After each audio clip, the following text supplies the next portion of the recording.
إن الحمد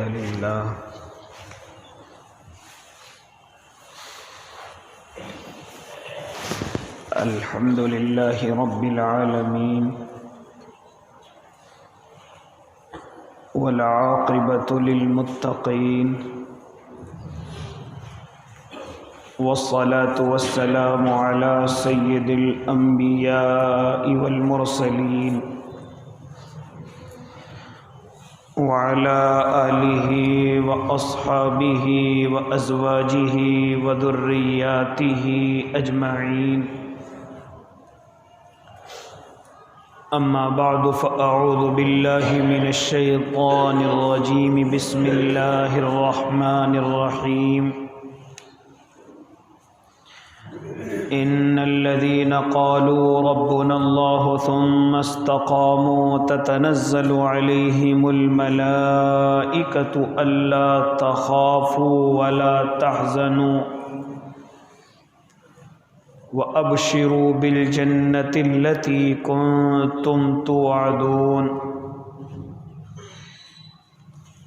صدق الله العظيم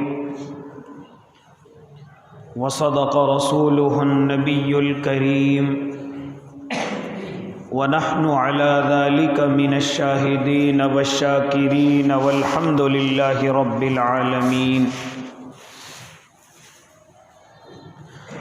واجب الاحترام ساتھیوں، بزرگوں، نوجوانوں اور معصوم بچوں، انسان جب اللہ رب العزت کے حکم پر چلنے کی کوشش کرتا ہے، اللہ کے نبی کے طریقوں کو اپنی زندگی کے اندر لانے کی کوشش کرتا ہے، تو 3 رکاوٹیں سب سے پہلے اس کو درپیش ہوتی ہیں۔ پہلی رکاوٹ تو اس کے خود اپنے نفس کی ہوتی ہے کہ نفس کی کوشش اور محنت یہ ہوتی ہے کہ میری ہر خواہش کو پورا کیا جائے، میری ہر چاہت اس دنیا کے اندر پوری ہو، جو میرا دل چاہے، چاہے اس سے اللہ ناراض ہو یا راضی ہو، اس کو اس چیز کی کوئی پرواہ نہیں۔ سب سے پہلے تو رکاوٹ اس کا نفس بنتا ہے۔ دوسری رکاوٹ جو سب سے بڑا دشمن انسان کا ہے، جس کو شیطان کہتے ہیں، وہ رکاوٹ بنتا ہے چونکہ اس نے اللہ سے وعدہ کر رکھا ہے کہ جن بندوں کی خاطر، جن انسان کی خاطر تو مجھے ذلیل کر رہا ہے، یہ جب بھی کوئی نیک کام کریں گے میں ان کی نیکیوں کے راستے میں اڑ جاؤں گا۔ لَأَقْعُدَنَّ لَهُمْ صِرَاطَكَ الْمُسْتَقِيمَ، میں ان کے سیدھے راستے میں ضرور بیٹھ جاؤں گا اور ان کو نیک کام نہیں کرنے دوں گا۔ لہذا وہ اپنی محنت پر آج بھی جمع ہوا ہے۔ جب انسان نیکی کرنے کا ارادہ کرتا ہے، فوراً شیطان دل کے اندر اس کے بات ڈالتا ہے، یا کسی گناہ کو چھوڑنے کی کوشش کرتا ہے کہ میں اس گناہ کو نہ کروں، تو فوراً وَزَيَّنَ لَهُمُ الشَّيْطَانُ أَعْمَالَهُمْ، اس کے اعمال کو مزین کر کے پیش کرتا ہے۔ اس کا دل چاہے کہ جھوٹ نہ بولو، لیکن دل میں ڈالتا ہے یہ جھوٹ تھوڑی ہے، یہ تو مصلحت ہے۔ اس کا دل چاہے کہ رشوت نہ لوں، لیکن دل میں ڈالتا ہے بچوں کے پیٹ پالنے کے لیے سب جائز ہے۔ اس کا دل چاہتا ہے یہ فلاں کام نہ کروں، دھوکہ نہ دوں، لیکن اس کو دل میں ڈالتا ہے یہ تو سب کر رہے ہیں۔ تو اس طریقے سے شیطان اعمالوں کو مزین کر کے پیش کرتا ہے اور دل میں اس کے ایک سکون کی بات بٹھا دیتا ہے کہ نہیں، یہ ایسا نہیں ہے، بلکہ یہ تو مصلحت ہے، یہ تو بچوں کی خاطر ہے، یہ تو سب کر رہے ہیں، یہ تو پڑھے لکھے بھی کر رہے ہیں، تو اس طریقے سے دل کے اندر بات ڈالتا ہے تاکہ یہ گناہ کرنے پر آمادہ ہو جائے۔ اس کے بعد پھر انسان جو نیک کام کرنے کی کوشش کرتا ہے، تیسری رکاوٹ اس کے اپنے رشتہ دار بھی بنتے ہیں، تیسری رکاوٹ اس کے گھر والے بھی بنتے ہیں۔ لہذا اس کا دل چاہے میں چہرے پر داڑھی سجا لوں تو سب سے پہلے بیوی کہتی ہے ابھی کیا عمر ہے آپ کی، لہذا اسی طریقے سے اس کا دل چاہے کہ میں یہ گناہ کا کاروبار چھوڑ دوں، لیکن رشتہ دار کہتے ہیں ارے پھر پیسہ کم ہو جائے گا تو تیری عزت کیسے ہو جائے گی، پھر تیرا بنگلہ اور تیرا مکان کیسے بنے گا، تو رشتہ داروں میں بیٹھنے اٹھنے کے لائق کیسے رہ جائے گا۔ لہذا اس طریقے سے رکاوٹ رشتہ دار بنتے ہیں۔ نمازوں کا پابند ہو جائے تب رکاوٹ رشتہ دار بنتے ہیں۔ اللہ کے راستے میں نکلنے کو دل کریں تو رکاوٹ رشتہ دار بنتے ہیں۔ پہلے کاروبار کیجئے، کام کیجئے، اپنے پیروں پر کھڑے ہو جائیے۔ اسی طریقے سے یہ تیسری بڑی رکاوٹ اگر کوئی بنتا ہے تو صرف اور صرف رشتہ دار بنتے ہیں۔ تو ان تین رکاوٹوں کی وجہ سے انسان نیکیاں کرنے سے پیچھے ہٹ جاتا ہے، کبھی نفس کے بہکائے میں آ کر، کبھی شیطان کے بہکائے میں آ کر، کبھی رشتہ داروں کی باتوں میں آ کر انسان اپنی نیکیوں سے پیچھے ہٹتا ہے، انسان اپنے نیک کاموں سے پیچھے ہٹتا ہے۔ لہذا ان تین چیزوں کو توڑ کر جو انسان آگے بڑھتا ہے، نہ اپنے نفس کی مانے، نہ اپنے شیطان کی مانے، اور نہ اپنے رشتہ داروں کی غلط بات کو مانے، بلکہ صرف یہ دیکھے کہ میرا اللہ کیا چاہتا ہے، صرف یہ دیکھے میرے نبی کا طریقہ کیا تھا، اور ان چیزوں پر ڈٹا رہے۔ اس ڈٹنے کو استقامت کہتے ہیں، اس جمے رہنے کو استقامت کہتے ہیں۔ لہذا اسلام کے اندر ہر زمانے میں اسی کی وقات اور عزت رہی ہے، اس دنیا میں بھی اور آخرت میں بھی، جو اللہ کے دین پر ڈٹے رہتے ہیں، نہ نفس کے بہکائے میں آئے، نہ شیطان کے بہکائے میں آئے، نہ رشتہ داروں کی بات مانے، بلکہ ہر جگہ وہ یہ دیکھتے ہیں یہاں میرے اللہ کا حکم کیا ہے۔ میں اپنے نفس کی بات نہیں مانوں گا، میں شیطان کے مزین کیے ہوئے اعمال پر نہیں چلوں گا، اور نہ میں اپنے رشتہ داروں کی مانوں گا، بلکہ میں سب سے پہلے اگر کوئی چیز دیکھوں گا تو پہلے اپنے اللہ کو دیکھوں گا۔ اسی لیے ان کو استقامت پر اللہ رب العزت نے بڑے بڑے انعامات سے نوازا ہے، بڑے بڑے انعامات ان کو عطا کیے ہیں کہ جو لوگ استقامت پر رہتے ہیں اور اپنی زندگی میں دین پر بالکل استقامت کے ساتھ رہتے ہیں، اللہ نے ان کے بڑے بڑے انعامات طے کر رکھے ہیں۔ لہذا میرے بھائی، اللہ رب العزت نے ہر زمانے میں ان کی قدر فرمائی ہے جو دین اسلام پر ہمیشہ ڈٹے رہتے ہیں۔ ان کو کیا کہا جاتا ہے؟ یہ اپنے دین پر استقامت کے ساتھ عمل کرتے ہیں۔ لہذا آج میں اور آپ بڑے بڑے بہانوں کے ساتھ زندگی گزارتے ہیں، اور میں اور آپ نفس کی وجہ سے اپنے دین سے پیچھے ہٹتے ہیں، شیطان کی وجہ سے دین سے پیچھے ہٹتے ہیں، یا کبھی کبھی اپنے رشتہ داروں کے بہکائے میں آ کر ہم اپنے دین سے پیچھے ہٹ جاتے ہیں۔ لہذا بعض مرتبہ ہم نے دیکھا کہ لوگ شیطان کو راضی کر رہے ہوتے ہیں، ہم ان کے پاس چلے جائیں کہ یہ کیا کر رہے ہو، یہ اللہ کو ناراض کر کے شیطان کو کیوں راضی کر رہے ہو، تو ان کی زبان پر آتا ہے یہ ہمارے رشتہ دار نہیں مانے، یہ ہمارے بیٹے کے بہنوئی نہیں مانے، یہ اسی طریقے سے ہماری جوان اولاد نہیں مانی، لہذا یہ رشتہ دار رکاوٹ بن گئے اللہ کو راضی کرنے میں۔ ابھی تم کسی بھی شادی کے اندر جاؤ، وہاں پر آپ کو ناچ گانے نظر آئیں گے،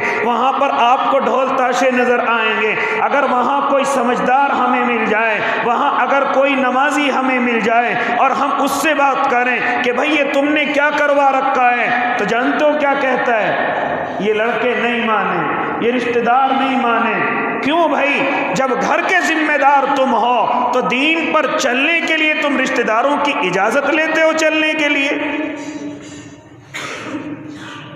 ایسے لوگوں کی شریعت کے اندر کوئی قدر نہیں ہے۔ جو نفس کے بہکائے میں آ جائے اس کی بھی شریعت میں کوئی قدر نہیں۔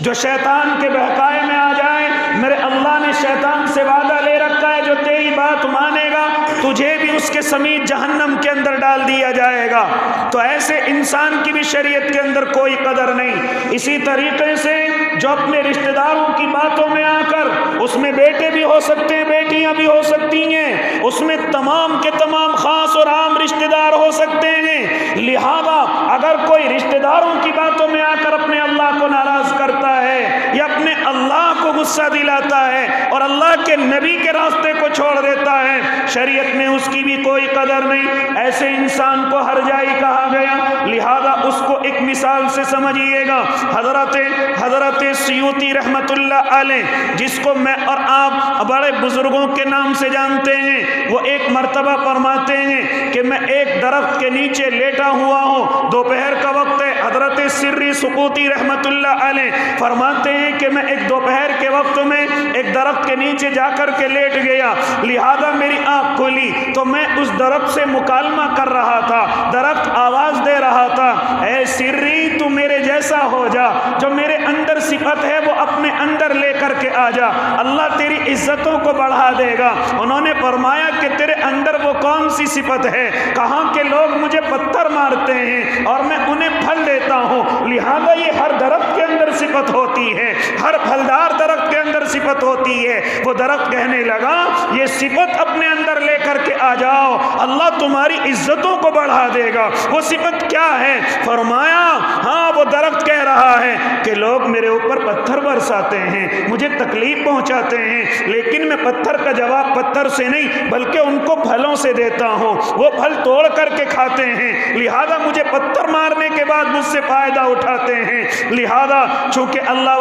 والے ہوتے ہیں، انہوں نے اپنی نظر جھکائی، پھر فرمایا کہ اگر تیرے اندر اتنی اچھی صفت ہے اور لوگوں کو تو پھل دیتا ہے، پھر تیری لکڑی کو کاٹ کر کے چولہے کے اندر کیوں جلایا جاتا ہے؟ تو وہ درخت کہنے لگا جہاں میرے اندر اتنی صفتیں ہیں، میرے اندر ایک کمی بھی ہے۔ وہ کمی کیا ہے؟ میرے اندر کمی یہ ہے کہ جدھر کی ہوا ہوتی ہے میں ادھر کوئی چلنا شروع ہو جاتا ہوں۔ اس کمی کی وجہ سے میں لوگوں کے چولہے کا ایندھن بنتا ہوں، میں لوگوں کی آگ کا ایندھن بنتا ہوں۔ مسلمانوں کی آج بے وقاتی کی وجہ ایک یہ بھی ہے،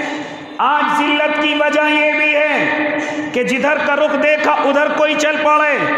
بھول گئے شریعت کیا حکم دیتی ہے، بھول گئے اللہ کا حکم کیا ہے، بھول گئے اپنے نبی کا طریقہ کیا ہے۔ اگر زمانے کے اعتبار سے دیکھا کہ اب بھی شادیاں اس طریقے سے ہو رہی تو فوراً میں اور آپ بھی اسی کی طرف چل پڑے، ناچ گانے ہو رہے تو اسی کی طرف چل پڑے۔ ہم نے دیکھا کہ فیشن ٹیبل اور کرسیوں کا آ گیا تو ہم نے اسی کے ساتھ کھانا شروع کر دیا، یہاں تک کہ لوگ اور آگے چلیں اور انہوں نے جانوروں کی طرح کھڑے ہو کر کے کھانا شروع کر دیا۔ میں اور آپ اسی فیشن کی طرف چل دیے اور میں اور آپ اس حرکت کی وجہ سے آج ذلیل اور رسوا ہیں، آج میں اور آپ ذلت کی زندگی گزارتے ہیں۔ اگر مکمل شریعت پر جمے ہوئے ہوتے، اگر مکمل اپنے نبی اور اپنے اللہ کے طریقوں پر اور اپنے اللہ کے حکم پر جمے ہوئے ہوتے، یہ دنیا مجھے اور آپ کو کبھی بھی ذلیل نہیں کر سکتی تھی، یہ دنیا مجھے اور آپ کو کبھی ہرا نہیں سکتی تھی،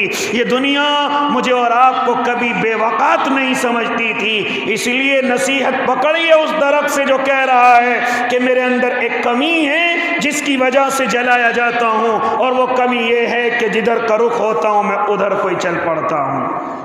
اس کمی کی وجہ سے مجھے ایندھن بنا کر کے جلا دیا جاتا ہے۔ اسی لیے مسلمانوں اور اللہ کے نیک بندوں،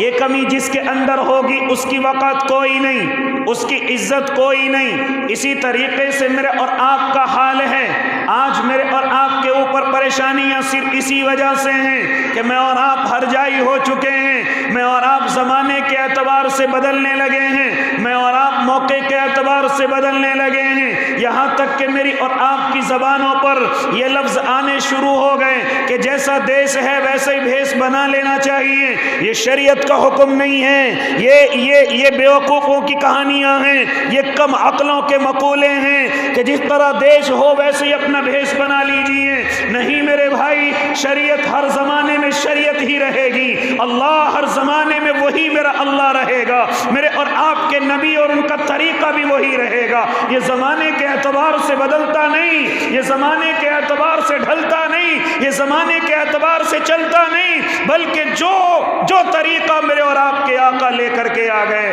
قیامت تک جو انسان اس پر عمل کرے گا وہی عزت پائے گا، وہی قبر میں سکون پائے گا، وہی حشر کی رسوائیوں سے بچے گا اور وہی جنت نعیم کے اندر جائے گا۔ اور جو زمانے کے اعتبار سے اپنے آپ کو بدلنے کی کوشش کرے گا، نہ اس کی دنیا میں کوئی وقت ہوگی، نہ آخرت میں کوئی اللہ اسے عزت دے گا۔ اسی لیے تو اللہ رب العزت ارشاد فرما رہے ہیں، ان الذین قالوا ربنا اللہ، بے شک وہ لوگ جنہوں نے کہہ دیا کہ ہمارا رب اللہ ہے، ثم استقاموا، اور پھر وہ اسی پر استقامت اختیار کرتے ہیں اور وہ پھر اسی پر ڈٹے رہتے ہیں، وہ کسی سے گھبراتے نہیں، وہ کسی سے ڈرتے نہیں، وہ کسی سے خوف کھاتے نہیں، حکومتیں کتنی تبدیل ہوں ان کے دلوں کے اندر کوئی ڈر نہیں، حکومت کی کرسی پر کوئی بھی آ کر کے بیٹھ جائے ان کے دلوں کے اندر ذرہ برابر خوف نہیں، کیونکہ وہ اپنے آپ سے کہہ چکے ہیں اور وہ دنیا میں اعلان کر چکے ہیں، ان الذین قالوا ربنا اللہ ثم استقاموا، اور وہ اسی بات پر ڈٹے ہوئے ہیں، اسی بات پر جمے ہوئے ہیں، لہذا وہ پیچھے نہیں ہٹتے، وہ حکومتوں سے نہیں گھبراتے، وہ طاقتوں سے نہیں گھبراتے، بلکہ وہ ہر زمانے میں اپنے رب کو ہی اپنا حاکم تسلیم کرتے ہیں، اپنے رب کو ہی اپنا طاقتور تسلیم کرتے ہیں، اور اپنے رب کو ہی سمجھتے ہیں عزت بھی اسی کے ہاتھ میں ہے، ذلت بھی اسی کے ہاتھ میں ہے، نفع بھی اسی کے ہاتھ میں ہے، نقصان بھی اسی کے ہاتھ میں ہے۔ وہ دنیا کی روح کو دیکھ کر کے وہ اپنے آپ کو بدلتے نہیں، بلکہ وہ ہمیشہ اپنے رب پر یقین رکھتے ہیں۔ اس لیے میرے بھائی، یہ صفت اللہ رب العزت نے صحابہ کرام کو عطا فرمائی، پھر اس کے بعد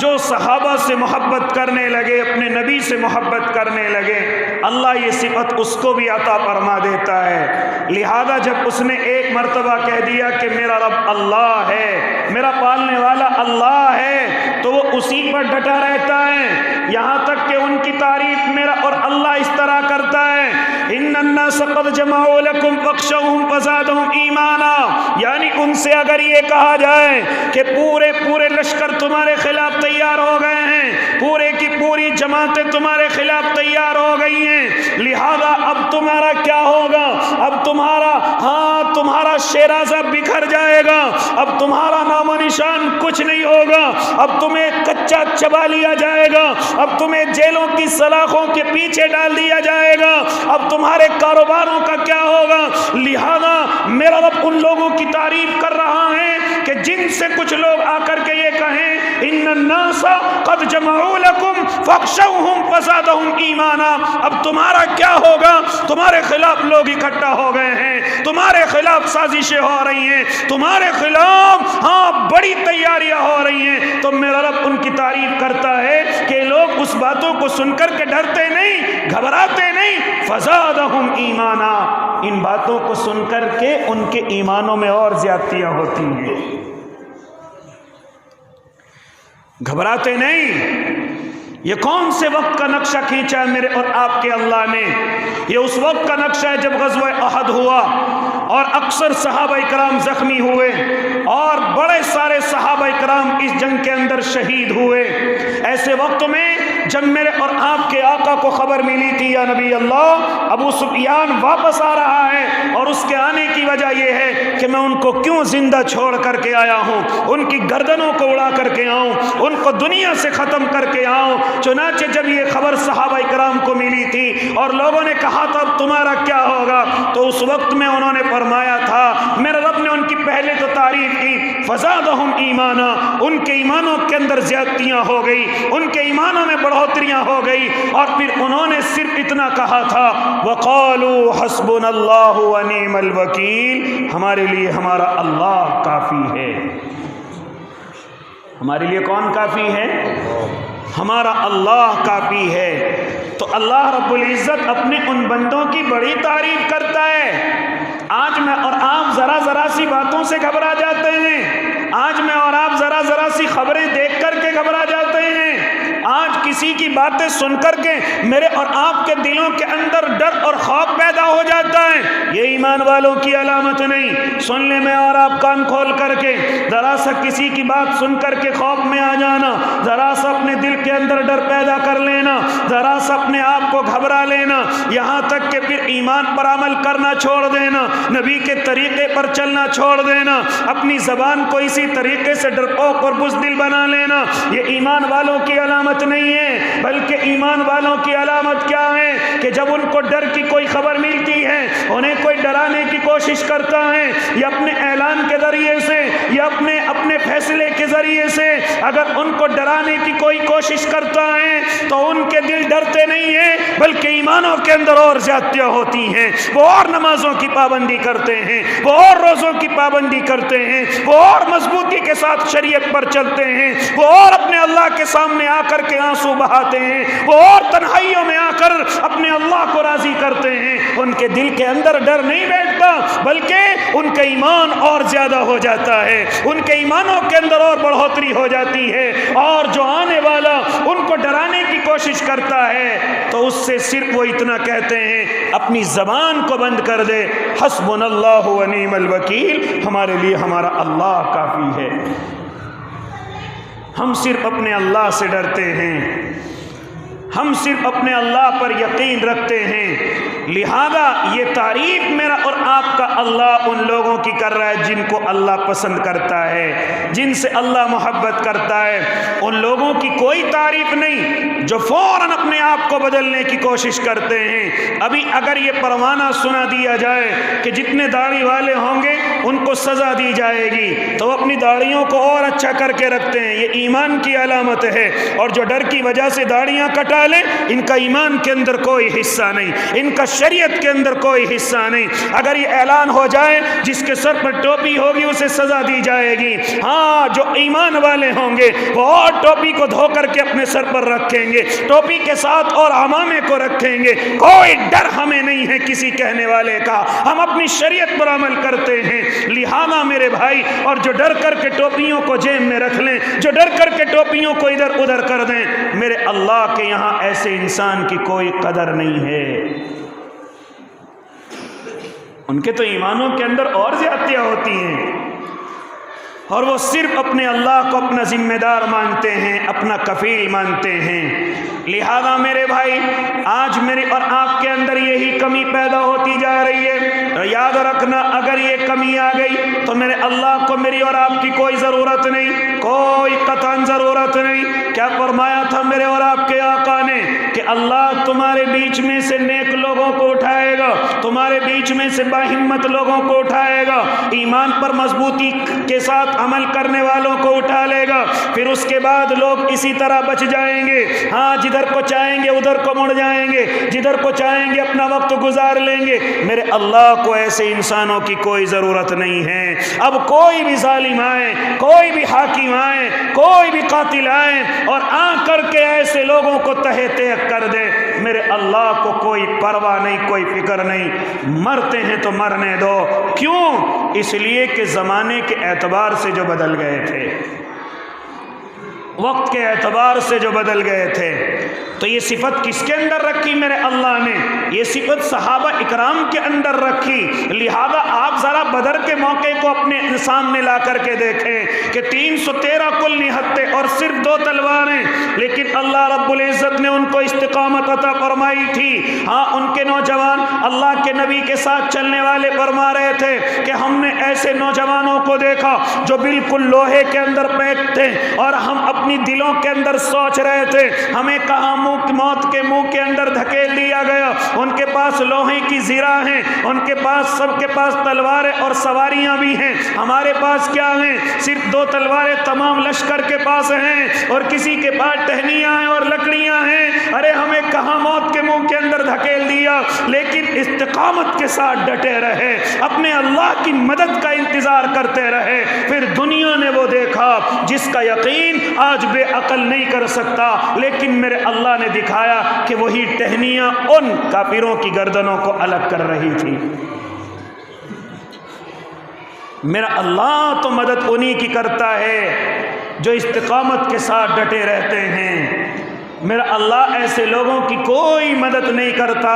جو زمانے کے اعتبار سے اپنے آپ کو بدل لیتے ہیں، جو حالات کے اعتبار سے اپنے آپ کو بدل لیتے ہیں، جو حالات کے اعتبار سے شریعت پر عمل کرتے ہیں، جو وقت کے اعتبار سے شریعت پر چلتے ہیں۔ میرے اللہ کے یہاں ایسے لوگوں کی کوئی قدر نہیں، بلکہ میرا اللہ تو ان لوگوں کی قدر کرتا ہے جو استقامت کے ساتھ ڈٹے رہتے ہیں، جو استقامت کے ساتھ اپنے اللہ کی بات پر عمل کرتے ہیں، دنیا کے ناراض ہونے سے نہیں گھبراتے۔ ہاں ہم نے دیکھا کہ وہ اپنی بیاہ شادیاں بھی ایسے کرتے ہیں، اپنے اللہ کو راضی کرنے کے لیے پوری دنیا ناراض ہو جائے ان کو کوئی پرواہ نہیں، رشتہ دار ناراض ہو جائے ان کو کوئی پرواہ نہیں، صرف وہ اپنی اللہ کی رضا کو تلاش کرتے ہیں، وہ اپنے اللہ کی خوشی کو تلاش کرتے ہیں، اور اللہ کی خوشی نبی کے طریقے پر ہے، نبی کے ساتھ چلنے پر ہے۔ لہذا میرے بھائی وہ اپنے نبی کے طریقے پر چلتے ہیں۔ ہاں لوگ ناراض ہو گئے، بلا رشتہ دار ناراض ہو گیا،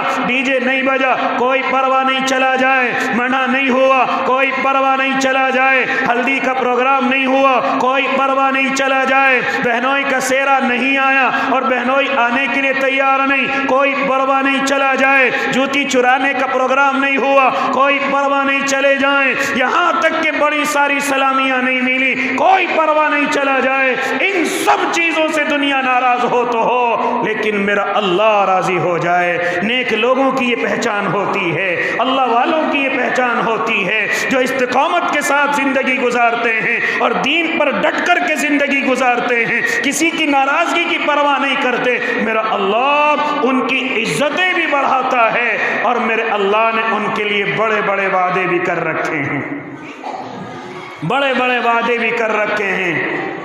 اللہ کے نیک بندو، یہ صفت میرے اور آپ کے اللہ نے صحابہ کرام کے اندر پیدا کی تھی۔ بڑے بڑے حکمرانوں کے سامنے پہنچ گئے، لیکن کیا مجال کہ شریعت سے ہم فیصلہ کر لیں، کیا مجال کہ اللہ یا اس کے نبی کو ہم ناراض کر دیں۔ ہاں یہ صحابہ کرام کی خاصیت نہیں تھی، یہاں تک کہ اگر جنگ کے میدانوں میں اگر دشمنوں کے گھیرے میں آ جائیں تو کیا مجال کہ دشمنوں کی خوشامد کر کے اپنی جان چھڑائی جائے، ہاں دشمنوں کی خوشامد کر کے اپنے آپ کو بچا لیا جائے۔ نہیں میرے بھائی، آؤ تمہیں بتلاتا چلوں، حضرت زرار بن عزور رحمہ رضی اللہ تعالیٰ عنہ اللہ کے نبی کے صحابی ہیں، اور حضرت خالد ابن ولید کے بڑے بڑے سپاہی ہیں، لہذا فرماتے ہیں حضرت زرار بن عزور رضی اللہ تعالیٰ عنہ فرماتے ہیں کہ میں حضرت خالد کے حکم سے ہاں دشمنوں کا مقابلہ کر رہا ہوں، یہاں تک کہ میرا گھوڑا سست ہو گیا، یہاں تک کہ میرا گھوڑا پیچھے ہٹنے لگا۔ جب میں نے دیکھا کہ گھوڑا بزدلی دکھا رہا ہے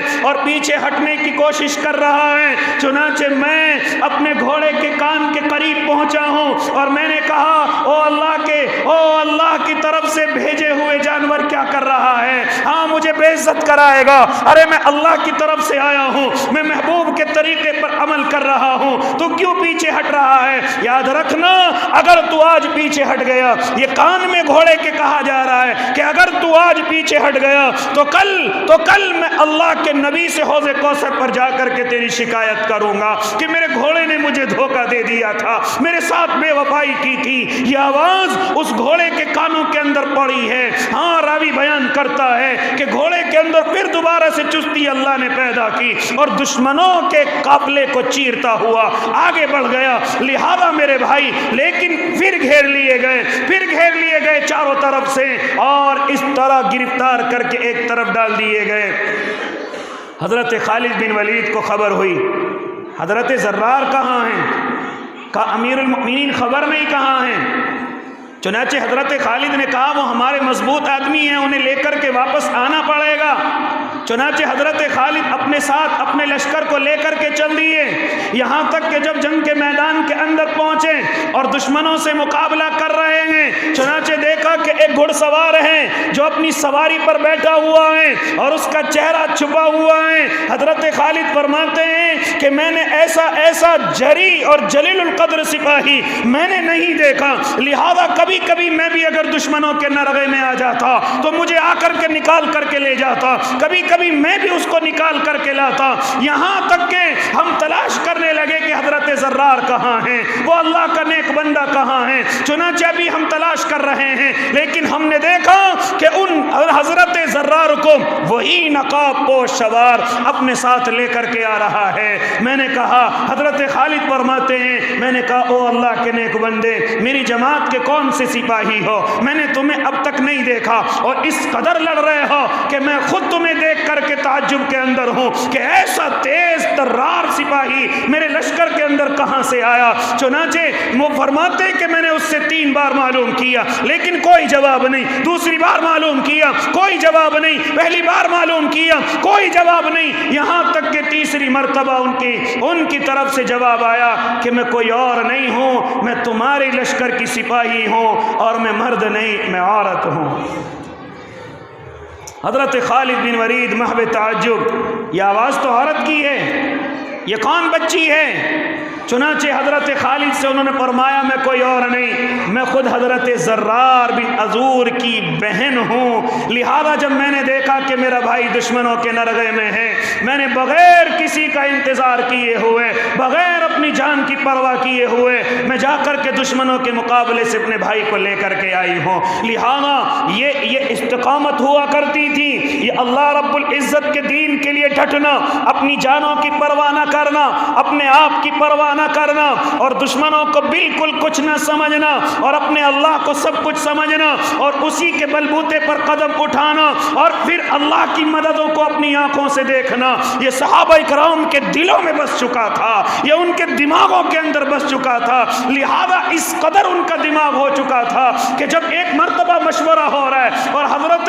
خالد بن ولید سے مشورہ کیا جا رہا ہے کہ وہاں کے لیے کتنا لشکر چاہیے، اس دشمن کے لیے کتنا لشکر چاہیے، چنانچہ کوئی کہہ رہا تھا 30,000 کے لیے، کوئی کہہ رہا تھا 10,000 کے لیے، کوئی کہہ رہا تھا 60-65 آدمی کے لیے، لیکن حضرت خالد بن ولید فرما رہے تھے او لوگو تم مجھے اکیلے کو جانے دو، تم مجھے اکیلے کو وہاں جانے دو۔ چنانچہ لوگوں نے کہا خالد یہ تو تکبر کے الفاظ ہیں، یہ تو بڑائی کے الفاظ ہیں۔ کہا کہ تکبر نہیں، رب کعبہ کی قسم میری نظروں میں ان دشمنوں کی حیثیت ایسی ہے جیسے وہ کسی جال کے اندر پھنسے ہوئے ہیں اور میں اپنے آپ کو اللہ کی طرف سے بھیجا ہوا شاہین سمجھتا ہوں اور پنجرے میں پھنسے ہوئے پرندے میرا کیا بگاڑ لیں گے۔ جب اللہ رب العزت کی طاقت پر یقین ہو جاتا ہے تو بڑی بڑی طاقتیں پھر نظروں میں کچھ نہیں رہتی، دل میں ان کا خوف نہیں رہتا۔ آج میرے اور آپ کے دلوں سے اللہ کی طاقت نکل چکی ہے، غیروں کے بیانات سے گھبرا جاتے ہیں، غیروں کی باتوں سے گھبرا جاتے ہیں، ارے آج تو یہ کہہ دیا، آج تو ایسے کہہ دیا، اب ہمارا کیا ہوگا۔ یہ خوف اللہ والوں کے دلوں میں نہیں آتا، جو اللہ کو مانتے ہیں ان کے دلوں کے اندر یہ خوف نہیں آتا۔ لہذا او اللہ کے نیک بندو، یہ چیز آپ کو بتلانے کی کوشش کی جا رہی ہے کہ زمانے کے اعتبار سے اپنے آپ کو بدلنے کی کوشش نہ کرو، بلکہ ہر زمانے میں جو اللہ نے مجھے اور آپ کو دین دے دیا، جو شریعت مجھے اور آپ کو اللہ نے دی ہے، یہ قیامت تک رہے گی، اس کو بدلنے کی جو کوشش کرے گا اللہ اسے اسے بھی ذلیل کرے گا، اور بدل کر کے جو اس پر عمل کرنے کی کوشش کرے گا اللہ اس کو بھی ذلیل کرے گا۔ شریعت ہر زمانے کے اعتبار سے وہی رہے گی جو اللہ کے نبی کے زمانے میں موجود تھی، جو صحابہ اکرام کے زمانے کے اندر موجود تھی۔ اس شریعت کے اندر کوئی مصلحت نہیں، اس شریعت کے اندر کوئی دل کو سمجھانا نہیں۔ لہذا اگر تم چاہتے ہو کہ ہم اللہ کے خاص بندے بن کر کے رہیں تو زمانہ چاہے کیسا بھی ہو جائے، لوگ کسی بھی طرح مڑ جائیں بکھر جائیں، لیکن اللہ کا نیک بندہ ہمیشہ اپنے اللہ کے حکم پر چلتا ہے، ہمیشہ اپنے نبی کے طریقے پر چلتا ہے۔ لہذا میرے بھائی آج میں اور آپ اپنے آپ کو بدلنا شروع کر دیا ہے، اپنے آپ کو زمانے کے اعتبار سے بدل رہے ہیں، یہاں تک کہ کاروباری لائن میں اور آپ اپنے کو فوراً بدل لیتے ہیں، یہاں تک کہ بیاہ اور شادیوں کے مسئلوں میں اور آپ اپنے آپ کو فوراً بدلنے کی کوشش کرتے ہیں۔ نہ میرے بھائی اس طریقے سے نہ بدلیں، ورنہ اللہ اس دنیا کے اندر مجھے اور آپ کو ذلیل اور رسوا کر دے گا۔ آپ دیکھتے ہیں پانی جو بڑی تیزی کے ساتھ بہتا ہے،